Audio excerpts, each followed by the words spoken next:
여호와께서 모세에게 말씀하여 이르시되 내가 우리를 찾으려 우리의 아들인 부살레를 지정하여 부르고 하나님의 영을 그에게 충만하게 하여 지혜와 총명과 지식과 여러 가지 재주로 정교한 길을 연구하여 금과 노소로 만들게 하며 보석을 깎아 물리며 여러 가지 기술로 나무를 세게 만들게 하리라. 내가 또 당신과 이상하게 하되 우리 앞을 세워 그와 함께하게 하며 지혜로운 마음이 있는 모든 자에게 내가 지혜를 주어 그들이 내가 명령한 것을 다 만들게 할지니 곧 회막과 증거 궤와 그 위에 속죄소와 회막의 모든 기구와 상과 그 기구와 승문 운전자와 그 모든 기구와 분향단과 번제단과 그 모든 기구와 물두멍과 그 받침과 제사식을 행할 때 있는 정교하게 짜내고 곧 제사장 아들의 성의와 레아의 대왕과 관유와 성소의 향기로운 향이라. 물은 내가 내게 명령한 대로 그들이 만들지니라. 여호와께서 모세에게 말씀하여 이르시되 너는 이스라엘 자손에게 말하여 이르기를 너희는 나의 안식일을 지키라. 이는 나와 너희 사이에 너희 대대의 표징이니 나는 너희를 거룩하게 하는 여호와인 줄 너희가 알게 함이라. 너희는 안식일을 지킬지니 이는 너희에게 거룩한 날이니라. 그날을 떠넘기는 자는 모두 죽일지며 그날에 연장하는 자는 모두 그 백성에게서 그 생명을 대조하시리라. 엿새 동안은 일할 것이나 일곱째 날은 큰 안식일이니 여호와께 거룩한 것이라. 안식일에 일하는 자는 누구든지 반드시 죽일지니라. 이같이 이스라엘 자손이 안식일을 지켜서 그것으로 대대로 여호와 언약을 세울 것이니 같이요. 이는 나와 이스라엘 자손 사이에 영원한 표징이며 나 여호와가 엿새 동안에 천지를 창조하고 일곱째 날에 일을 마치고 쉬었음이니라 하라. 아멘. 우리 출애굽기 말씀은 우리 인생의 여정과도 비슷하다고 말씀을 드렸어요. 그래서 우리가 하나님과의 그런 약속의 관계 속에서 이 땅을 어떻게 살아가야 되는지 잘 이야기를 해주고 있고, 하나님 우리를 부르시는 그날, 우리가 하나님의 나라에 이르는 그날까지 하나님과의 그런 충실한 관계성을 잘 이어가야 된다는 것을 잘 말해주고 있습니다. 오늘 31장에 있는 내용은 그동안 하나님이 계속 모세와 대면하시고 말씀을 하시면서 언약에 대해서도 언급을 하셨고, 십계명 특별히 얘기를 하셨고, 그리고 이제 그거에 따른 부수적인 규례들에 대해서도 다 얘기들을 나누셨습니다. 그리고 성막을 어떻게 지어야 된다라는 설명을 디테일하게 다 알려주셨어요. 그리고 이제 31장부터는 실제로 실행에 들어가는 장입니다. 그래서 사람을 세우고 그들로 하여금 성막을 짓게 하시는 그런 내용이 나오고 있어요. 오늘 보니까 1절에 여호와께서 모세에게 말씀하여 이르시되 라고 말하고 있습니다. 저는 이 부분이 참 우리가 기억해야 될 만한 부분이라는 생각이 들어요. 여호와께서 모세에게 말씀하여 이르시되, 하나님은 모세에게 말씀하셨고 모세는 어떻게 했죠? 그 말씀을 듣고 따랐습니다. 그죠? 듣고 따른다는 걸 뭐라 그래요? 우리는 청종, 순종 이렇게 얘기하잖아요. 듣고 따른다. 하나님은 말씀하시는, 그리고 모세는 듣고 따르는 관계였다는 거예요. 우리의 삶이 이래야 되는 것입니다. 하나님은 우리에게 말씀해 주시고 우리는 그 말씀을 듣고 따르는 삶을 살아야 돼요. 그렇게 할 때 우리는 하나님과 긴밀한 그런 또 친밀한 관계를 만들 수가 있는 것입니다. 마치 하나님과 모세가 그랬던 것처럼 우리도 그렇게 되어야 하고 그렇게 될 수 있다는 거예요. 어떻게 할 때요? 하나님은 말씀하시고 우리는 듣고 따를 때 그렇게 된다는 것입니다. 자, 그럼 이 시대에 괜찮아요? 네. 이 시대에 우리가 하나님 말씀을 듣고 따른다는 것은 어떻게 하는 걸까요? 성경에 있는 말씀이 우리에게 들려지고 보여지고 또 우리가 암송하거나 혹은 이것을 계속 되뇌일 때에 분명 하나님께서 주시는 어떤 자극들이 있을 수 있습니다. 그럼 여러분들 그거 어떻게 하세요? 자극을 받아도 그냥 덤덤히 혹시 지나치고 계시지 않나요?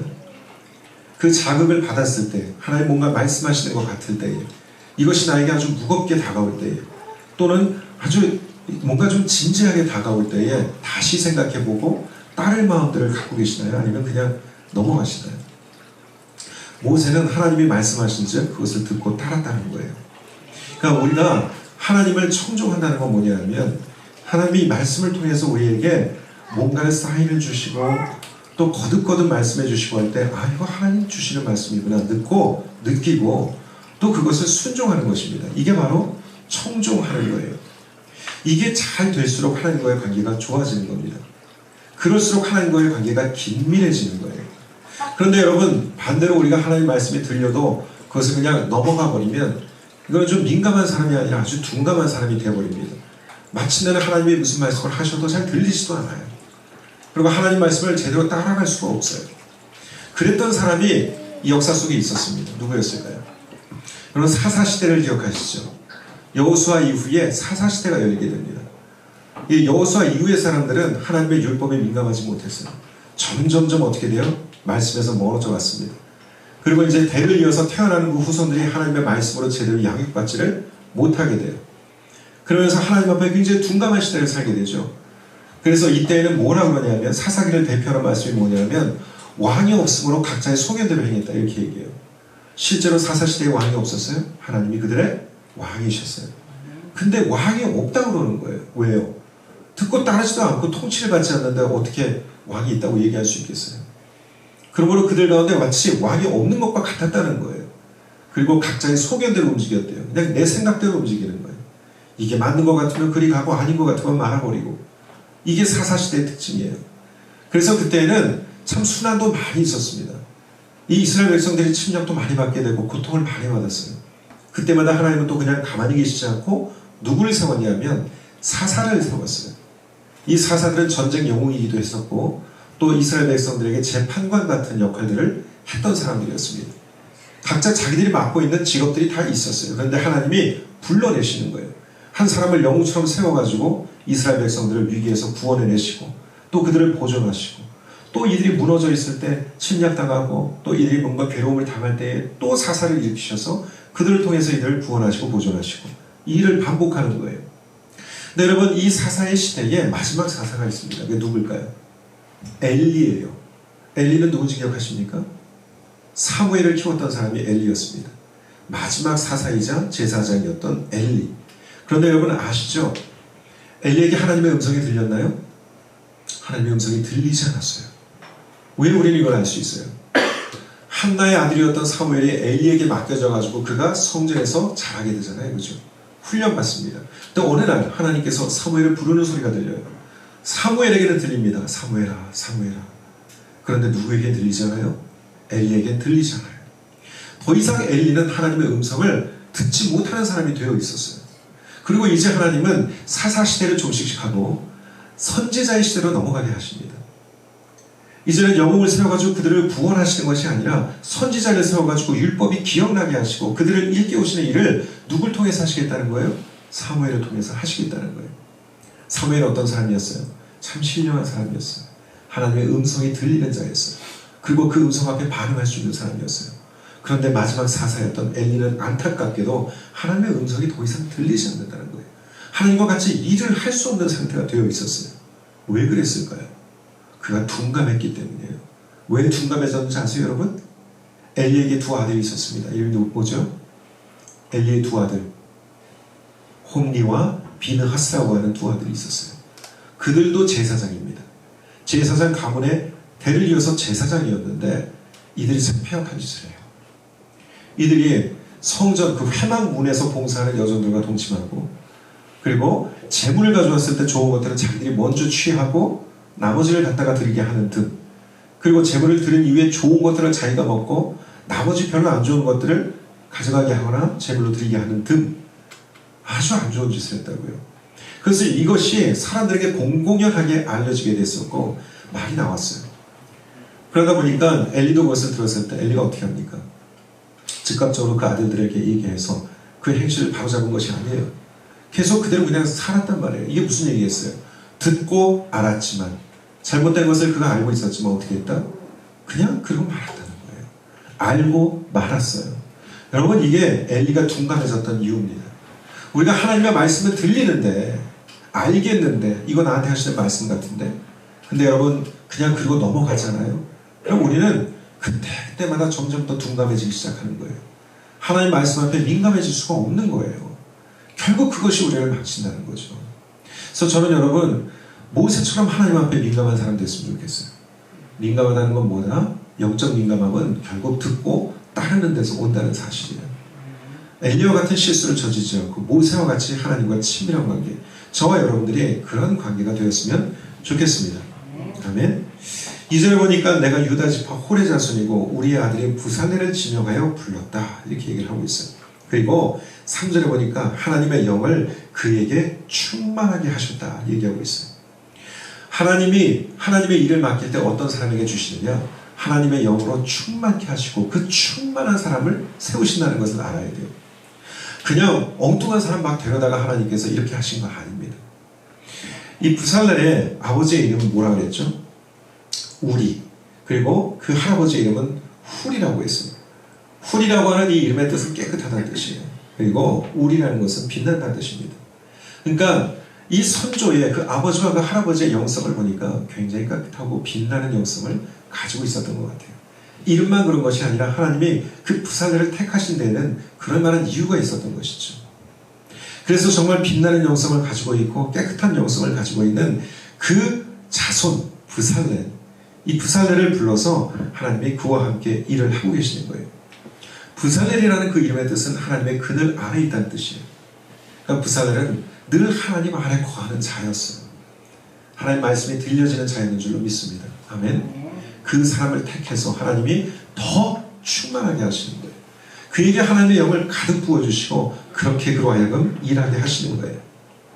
여러분, 이 할아버지 그리고 아버지 보니까 깨끗하다, 빛난다. 저는 이 부분이 참 은혜가 됐었어요.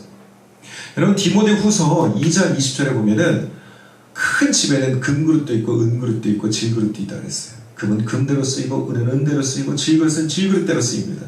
그런데 결정적으로 쓰이는 그릇은 어떤 그릇인 줄 아세요? 금이고 은이고 질그릇과 이고 간에 결정적으로 쓰임을 받는 그릇은 어떤 그릇인가요? 네? 쓰기 편한 그릇. 맞아요. 쓰기 편한 그릇인데 쓰기에 그 편한 그릇이 결국에는 또 어때야 되냐면 깨끗한 그릇이에요. 아무리 이게 금이어도 더럽고 지저분하면 쓸 수 없다는 거예요. 은도 마찬가지예요. 질그릇이라도 깨끗하면 쓰기 좋은 그릇이 되는 거예요. 항상 손이 가는 쓰기 편한 그릇이 되는 거예요. 하나님 쓰는 그릇이 그렇더라는 거예요. 깨끗한 그릇이에요. 우리는 뭐 생각해요? 금 내고 싶고 은 내고 싶고 거기에 눈이 가 있고 거기에 마음 가 있죠. 하나님은 그게 아니라는 거예요. 하나님은 깨끗한 그릇을 찾으시는 줄 믿습니다. 그로 하여금 일을 하게끔 만드는 건 하나님이 하시는 거예요. 우리 보기에 질그릇 같아도 하나님이 하시면 금과 같은 역할을 할 수 있는 겁니다. 믿으십니까? 그러니까 우리는 하나님 앞에서 어떤 그릇이 되어야 될까요? 깨끗한 그릇 되어야 될 줄 믿습니다. 부살렐이 그랬고 훌이 그랬고 우리가 그랬다는 거예요. 여러분, 우리가 대대손손 하나님 앞에 쓰임받는 그릇들 되시기를 축복합니다. 그런데 그에게 하나님의 영을 충만하게 하셨다는 거죠. 충만하게. 이걸 오늘 우리식으로 얘기하면 뭐라 그럴 수 있어요? 성령 충만했다. 이렇게 얘기하는 거예요. 어떻게 하면 성령 충만할까요? 충만하다는 것은 결국 무슨 얘기를 했어요? 지배력이 강하다는 뜻이라고 했잖아요. 모세는 성령 충만했습니다. 어떤 사람이었습니까? 하나님 말씀 들은 즉 순종하는, 하나님의 지배력이 강하게 나타나는 사람이었어요. 이게 충만함이에요. 부살렐도 그렇게 하신 거예요. 그리고 부살렐도 그런 사람이었어요. 그런 사람이니까 하나님의 충만함을 더하게 하시는 거예요. 우리가 성령 충만한 가운데 하나님의 일을 할 수 있어요. 깨끗하고 성령 충만한 사람 되시길 바라요. 그런데 그가 하나님의 영을 부어서 충만하게 되니까 어떻게 돼요? 지혜와 총명과 지식이 그 안에 넘치게 돼요. 그리고 여러 가지 재주로 정교한 일들을 연구하게 됐다는 거예요. 그리고 하나님 맡겨주신 그 성막을 건립하는 일을 그가 능히 해내게 되는 거예요. 여러분, 충만해지니까 뭐가 생겨요? 지혜, 총명, 지식, 재주. 이게 어떻게 됐다는 얘기예요? 사실 이게 있는 사람이었던 거예요.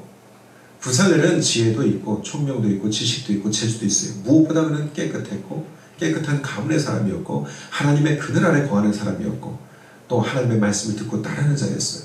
그로 하여금 충만케 하시니까 그에게 있는 지혜가 어떻게 됐을까요? 더 극대화되는 거예요. 하나님의 영이 우리 가운데 충만하게 거할 때에 여러분들에게 주신 것들이 훨씬 더 빛나고 날카롭고 아름답게 될 수 있는 줄 믿습니다. 여러분들의 지혜가 돋보이게 될 거예요. 총명이 더 살아날 거예요. 지식이 더 살아날 거예요. 주신 재주가 제대로 쓰임받을 겁니다. 그럼 이걸 믿으시기를 바라요. 저는 이 충만할 때 나타나는 현상에 대해서 사실 이게 과학적으로 증명할 수 있는 일은 아니잖아요.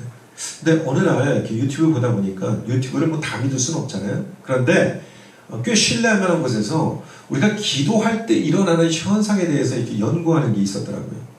근데 그걸 보니까 이 열 감지로 해가지고 사람의 신체의 어떤 온도 변화, 그리고 이제 뇌파 감지 같은 거 해가지고 실제로 사람이 기도에 몰입하고 막 기도를 뜨겁게 할 때 어떤 일이 벌어지는가 보니까 일단 이 사람이 그 전두엽이 쫙 활성화되는 게 보여졌어요.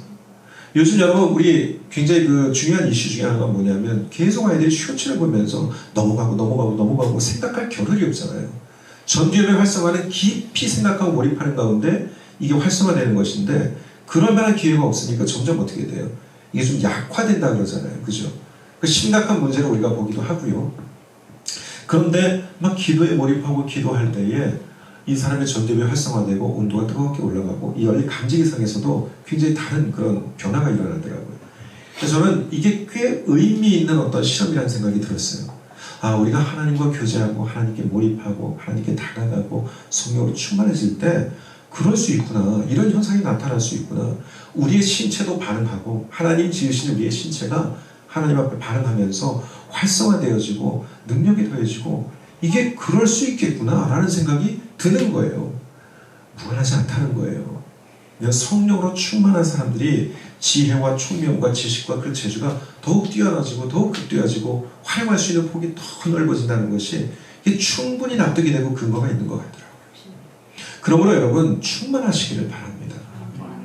여러분에게 주신 것들이 하나님 앞에서 더 잘 쓰기를 바라신다면 우리가 성령 충만해야 될 필요가 있다는 거예요. 아멘?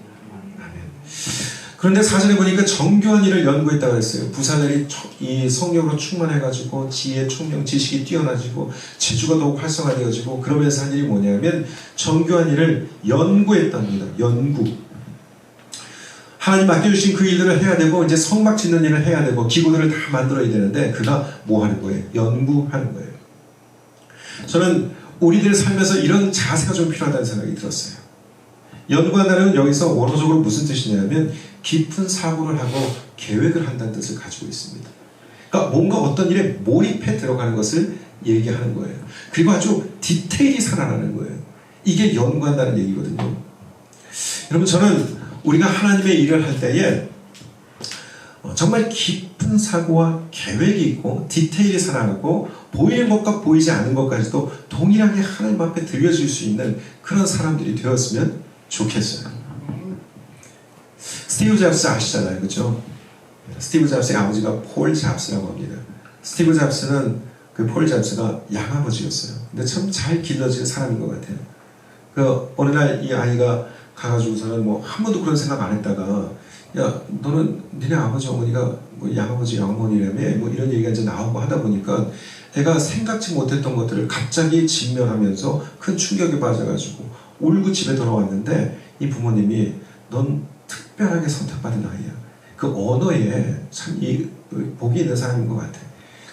참 특별한 아이다. 이렇게 그 아이를 위로해주고 정말 특별한 아이로 잘 길러줬다고 하는데 이 폴 잡스가 어느 날 이 스티브 잡스를 데려가가지고 울타리 하나를 이렇게 만들면서 같이 그런 얘기를 했다고 해요. 이거 하나 만들더라도 여기 보이는 면만 잘 만드는 게 아니라 보이지 않는 면도 잘 만들어야 돼. 사람들이 다들 보이는 면만 신경을 쓴다. 그런데 있잖아 시간이 지나면 보이지 않는 면도 드러나게 돼 있고 누군가는 보게 돼 있고 그때 그 보이지 않는 면의 디테일함을 보면서 너를 다시 찾게 될 거야. 이런 얘기를 하는 거죠. 저는 오늘날 그 내용을 이렇게 보다가 스티브 잡스의 그런 어떤 그 일기를 다룬 내용이었는데 참 마음에 감동이 됐어요. 우리가 하나님 앞에서 일해야 되지 않을까? 우리의 보이는 면도 보이지 않는 면도 하나님 앞에 충실했으면 좋겠다. 여기 그 부살렐이 정교한 일을 연구했다고 했는데 이것은 보이든 보이지 않든 모든 면들을 다 신경을 썼다는 거예요. 우리는 사람들이 우리의 보고 있는 면들만 거의 신경 씁니다. 외모, 겉으로 드러나는 것 이런 것들을 신경을 쓰지 우리 내면의 관리자가 되는 경우들이 많이 없는 것 같아요. 진짜 중요한 건 뭐냐 하면 보이는 면만큼 보이지 않는 면을 잘 관리하는 거예요. 부살렐에게는 그러한 면모가 있었던 거죠. 하나님께 쓰임받는 사람들의 특징이 이런 것 같습니다. 참 우리가 느끼는 게 많고 반성할 게 많은 점인 것 같아요. 그래서 저는 오늘 이 말씀을 통해서 우리가 스스로를 좀 돌아봤으면 좋겠습니다. 저도 많이 부끄러웠습니다. 우리가 좀 각자 우리 자신을 돌아보면서 나의 보이는 면, 그리고 나의 보이지 않는 면들을 하나님 앞에 다 드러내놓고 이제 우리가 보이지 않는 그 면들도 좀 잘 관리하는 저와 여러분 되시기를 예수님의 이름으로 축원드립니다. 6절에 가면 이제 오홀리압이 등장하는데 오홀리압도 마찬가지예요. 하나님께서 브살렐처럼 들어서 쓰시는 겁니다. 동일한 거예요. 그리고 이 브살렐과 오홀리압은 같은 일에 쓰임받고 있는 거잖아요. 그죠? 성막을 짓고 그 안에서 일하는 제사장들의 옷 만들고 하는 그 성막 관련된 일을 같이 하는 거예요. 그런데 브살렐하고 오홀리압은 역할이 조금 달랐어요. 같은 일이지만 역할이 달라요. 성막을 세우는 일이고 교회를 세우는 일인데 역할은 좀 달라요. 똑같은 일을 하는데 물론 겹치는 면들도 있었습니다. 그런데 브살렐 같은 경우에는 조금 더 총 감독을 하고 이게 좀 어레인지하는 측면이 있었고 직접 제작에 뛰어들기도 했었고 오홀리압은 기구들을 잘 이렇게 만드는 세공 같은 것도 잘했던 사람이고 직물 직조에 뛰어났던 사람이에요. 하나님께서 어떤 일을 이루어 가실 때에 역할들을 주신다는 것을 또 보게 됩니다. 그래서 여러분 저희는 다 하나님의 세우신 교회를 건강하게 하고 하나님 교회를 세우고 또 이 교회 공동체가 세상의 빛과 소금되는 일에 부르심받는 자들이잖아요. 그러나 우리는 각자 다 역할들이 다르다는 말씀을 드렸습니다. 그 역할들을 발견해내시면 좋겠습니다. 누군가를 통해서 알게 될 수도 있는 것이고 내 안에 이렇게 막 솟아오르는 어떤 열정들 그리고 내 눈에 어떤 보이는 빈 공백들 이런 것들을 통해서도 아 내가 저 일을 해야겠구나. 내가 저 일들이 보이는 거 보니까 내가 해야 될 일인가 보다. 이럴 수 있는 거죠. 그래서 여러분들의 어떤 역할들을 하나님 주시는 그런 사인과 하나님이 주시는 어떤 눈에 보이는 어떤 것들, 필요들을 따라서 여러분들의 역할들을 잘 찾아나가시기를 바라요. 누가 얘기하지 않아도 우리 찾아나갈 수 있어요. 또 어떤 필요가 주어질 때는 그건 내가 할 수 있는 일이라면 그냥 머뭇거리지 마시고 우리가 함께 동참했으면 좋겠습니다. 자, 그렇게 해서 이제 12절 이하로 넘어가 보는데 거기 안식일 얘기가 나와요. 안식일. 근데 안식일 얘기가 되게 무섭게 나와요. 어떻게 알았어요? 안식일 꼭 지켜라. 대대의 표징이다. 13절에 너희를 거룩하게 하는 여호와인 줄 너희가 알게 하는 것이 뭐다? 안식일이다. 14절에 보니까 안식일 지켜라. 거룩한 날이다. 그날을 더럽히는 자는 모두 어떻게 해라? 죽여라. 엄청 중요하게 생각하는 거예요. 엄청 강력한 메시지예요. 그리고 15절에 보니까 엿새 동안은 일할 거지만 일곱째 날은 큰 안식일이니까 강조하는 거죠. 여호와께 거룩한 것이고 안식일에 일하는 자는 누구든지 어떻게 해라? 또 반드시 죽여라. 너무 무섭고 너무 강력해. 그리고 16절에 보니까 이거는 대대의 영원한 언약이다. 절대 변하지 않을 너희와 나 사이의 언약이야. 이건 약속이야. 17절 나와 이스라엘 자손의 사이에 영원한 표징이다. 표징이라는 게 뭐예요? 너희와 나의 관계를 얘기해주는 이거는 표야. 표. 그러니까 너가 나에게 어떤 존재인지 나는 너에게 어떤 존재인지를 말해주는 표징이다. 이건 증거고 표니까 절대로 이걸 깨트리는 일이 없도록 해라. 영원한 약속이다. 이렇게 얘기를 하고 있는 거예요. 엄청 중요하게 생각을 하신다는 거죠. 자, 그래서 이스라엘 백성들은 실제로 이 약속을 지킵니다. 안식일에 그들은 일하지 않아요. 지금도 그렇습니다. 유대인 중에서 예수 그리스도를 믿는 분들이 계시잖아요. 그죠?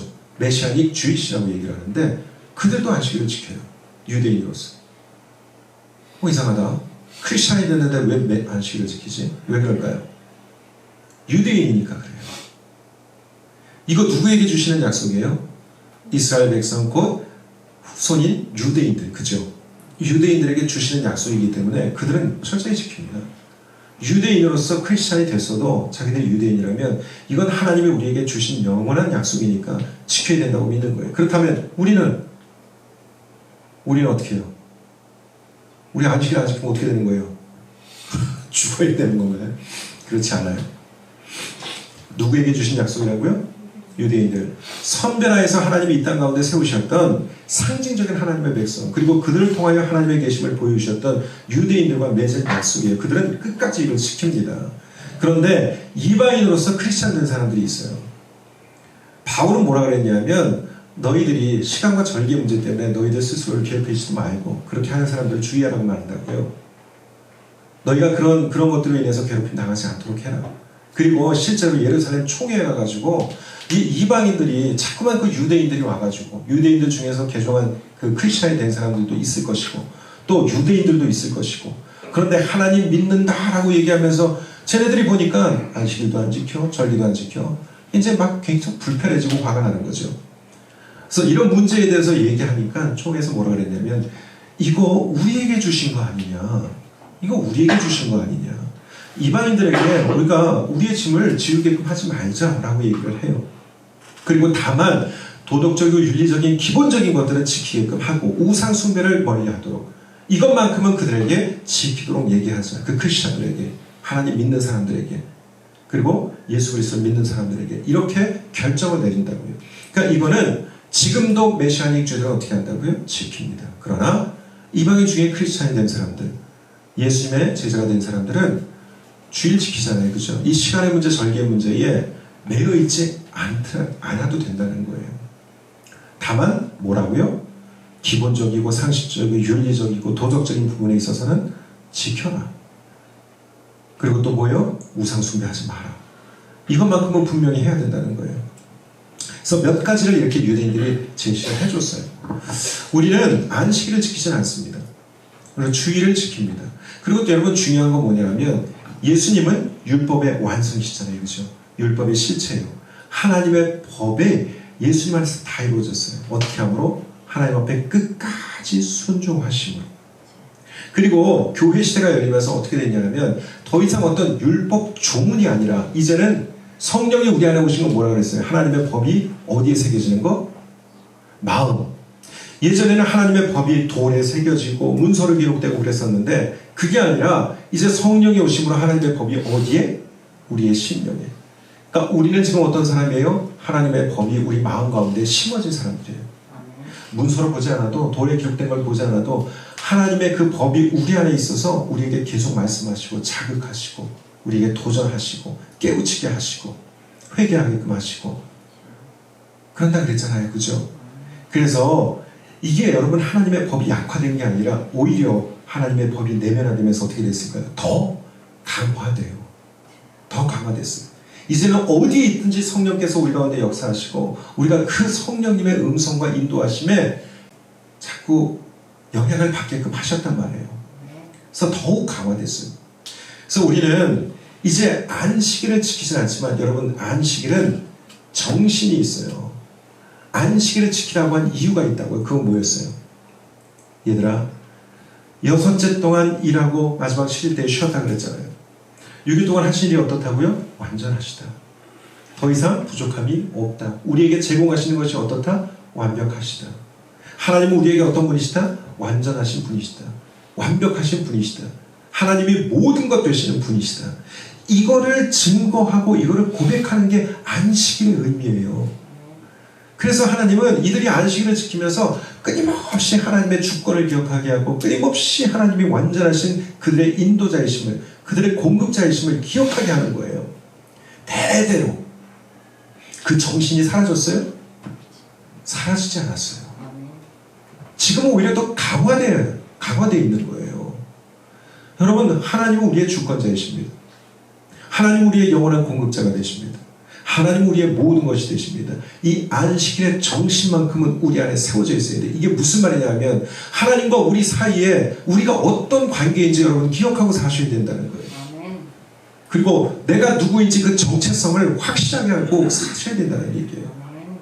그래서 안식일 거룩하게 지킨 것처럼 구별하여 우리가 이 땅에서 살 때에 그런 하나님과의 관계성을 드러내고 구별된 삶을 살 수 있어야 된다는 거예요. 내가 누구인지를 확실하게 하시길 바랍니다. 어디에 있든지 여러분들은 하나님의 백성이고 하나님의 인도함 받는 백성이고 하나님과 함께하는 백성이고 하나님의 주도하심에 이끌리는 백성이라는 사실을 잊으시면 안 되는 거예요. 나는 누구인가를 말해주는 것이 뭐라고요? 안식일의 정신이라는 거예요. 나 하나님과 어떤 관계인가? 하나님은 나에게 어떤 분이신가? 나는 누구인가? 누구로 이 땅을 살아야 되는가? 그래서 먹든지 마시든지 무엇을 하든지 다 어떻게 하라 그랬어요? 하나님 영광을 위해서 하라고 하는 것이 다 그런 데서 나오는 말이에요. 정체성을 확립하십시오. 무엇을 하든지 어디에 있든지 여러분들은 하나님과의 관계성, 하나님의 백성이고 하나님의 자녀이고 예수 그리스도의 제자이고 하나님의 뜻을 실현하는 사람들이고 이것을 확실히 하고 사시기를 바랍니다. 오늘 많은 얘기를 했던 것 같습니다. 모세가 하나님과 친밀했던 것처럼 친밀이죠. 성령 충만하자고 얘기했고요. 또 연구하자 뭐 이런 얘기도 했는데 디테일이 살아있고 보이는 면과 보이지 않는 면들을 충실하게 할 수 있는 삶을 살았으면 하는 얘기를 함께 나누었습니다. 여러분 역할들이 다 있습니다. 찾아가십시오. 필요를 느낄 때 또 필요를 알게 할 때에 참여하십시오. 그리고 여러분 안식일의 그 정신으로 우리의 정체성을 확립하시길 예수님의 이름으로 축원드립니다. 아멘.